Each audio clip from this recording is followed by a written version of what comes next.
Achomsha Chengfrang Shago Nangai Chengfrang Slagzagai Marke Shagduko Manka Monti Modok Mungai Bishichitham Umoni Umotsuksugia Serai Ambasha Hatigana Amchayo Opati Mungpati Mani Koktuma Shoimanka Srang Shalo Sharik Jora Achomsha High Voltage Ganang Chengfrang Nitar Choi Kalai Khalamawo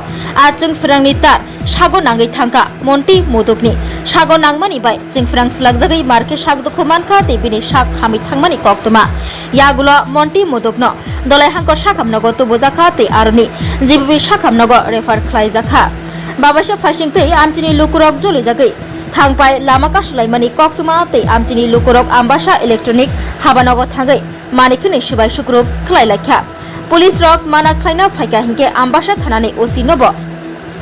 Choprop Laimani Koktuma Te A Choprop Mungo Ambasha Thanani Osi Nondon Das Shagdukho Manka Te Bini Bokro চপ্রব জায়গায় ফাটি উইব থাঙ্কা আজকে আমবাসার জন্য একটা খুব দুঃখজনক ঘটনা আজকে পয়লা বৈশাখ এর মধ্যে আমাদের আমবাসার একদম প্রপারের আমাদের পুরো সবার ঠিক উল্টা দিকে একটা মদক বাড়ি আছে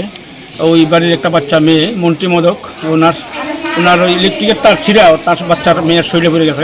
বাচ্চার অবস্থা করুন খারাপ এর আগেও আমবাসা 2-3 বার তার ছিঁড়ছে ইলেকট্রিক ডিপার্টমেন্টের একদম প্রচণ্ড গাফিলিটি আমি এজ এ ভাইস চেয়ারম্যান হিসেবে করতেছি ইলেকট্রিক ডিপার্টমেন্টের প্রচণ্ড গাফিলতির কারণে বারবার তার ছিঁড়ছে আমরা বারবার রিকোয়েস্ট করছি ইলেকট্রিক ডিপার্টমেন্টে বাট তাদের পক্ষ থেকে কোনো রেসপন্স নাই আমি মাননীয় মন্ত্রী বিদ্যুৎ মন্ত্রীর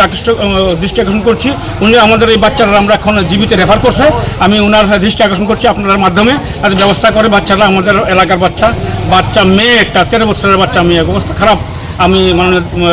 বিদ্যুৎ মন্ত্রীর দৃষ্টি আকর্ষণ করছি আর কি বলবো বাকি আমি ডিএম সাহেবের সঙ্গে কথা বলেছি ডিএম সাহেব ব্যবস্থা নেবেন কিন্তু এই তার এখন ছিঁড়া পড়ে আছে ইলেকট্রিক ডিপার্টমেন্টের কোনো হেলদোর নাই বারবার আমবাসায় ঘটনা ঘটছে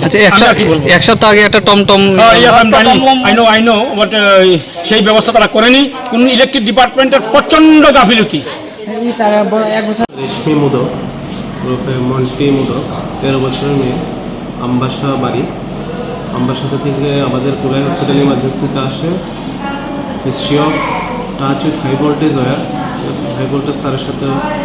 সম্পর্ক হয় যার কারণে পুরো শরীরেই বার্ন ইঞ্জুরি ছিল এসেছিল পিঠে হাতে গলাতে এবং পায়ে পেশেন্ট যখন আমাদের এখানে আসে খুব আশঙ্কাজনক অবস্থায় ছিল পেশেন্টকে প্রাইমারি চিকিৎসা দেওয়ার পরে আমরা ইমার্জেন্সি আগরতলা জিবিপি হসপিটালে রেফার করা হয় কি বুঝছেন মানে কতটুকু কন্ডিশন খুবই সিরিয়াস আমাদের এখানে যা যা করা সম্ভব সবগুলি করা হয়েছে বাকি জিবি হসপিটালে বেটার চিকিৎসার জন্য আমরা রেফার করা